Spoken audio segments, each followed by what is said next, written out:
نحمده ونصلي على رسوله الكريم اما بعد فاعوذ بالله من الشیطان الرجیم بسم اللہ الرحمن الرحیم۔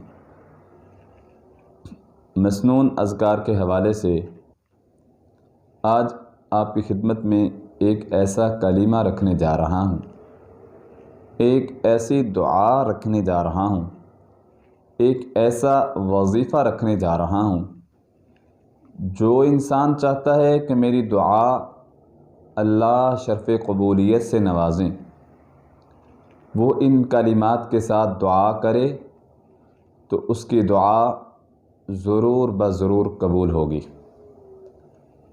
سنن نسائی کی حدیث نمبر 1300،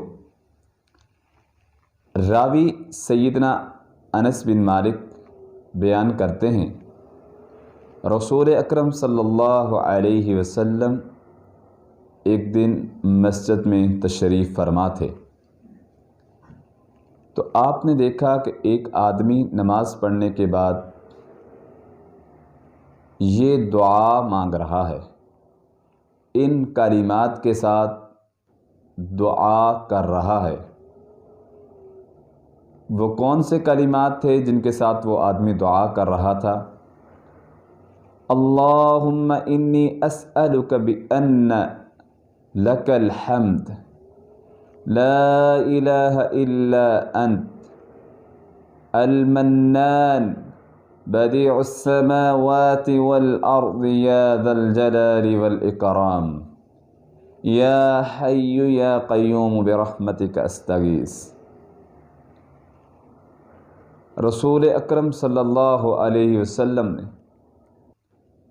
دیکھا کہ جب آپ نے یہ الفاظ سنے کہ ان کلمات کے ساتھ یہ دعا کر رہا ہے، آپ صلی اللہ علیہ وسلم نے فرمایا اس شخص نے اللہ کو اسم اعظم کے ساتھ پکارا ہے۔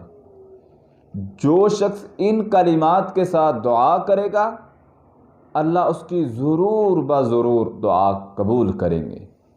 یعنی ان کلمات کے ساتھ جو بھی کوئی اپنی حاجت رکھے گا، اپنی ضرورت رکھے گا، اللہ سبحانہ و تعالی، نبی کریم صلی اللہ علیہ وسلم نے فرمایا اذا دعی بہ اجاب، جب وہ دعا کرے گا ان کلمات کے ساتھ اللہ اس کی دعا قبول کریں گے۔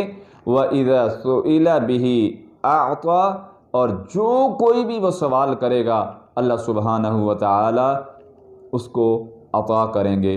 تو ہمیں چاہیے کہ ان مسنون اذکار کو اپنی زندگی میں لائیں اور اللہ سبحانہ و تعالی کے سامنے ان کلمات کے ساتھ دعا کریں۔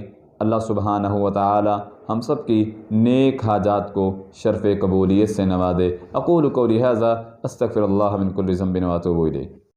وَإِذَا قُرِئَ الْقُرْآنُ فَاسْتَمِعُوا لَهُ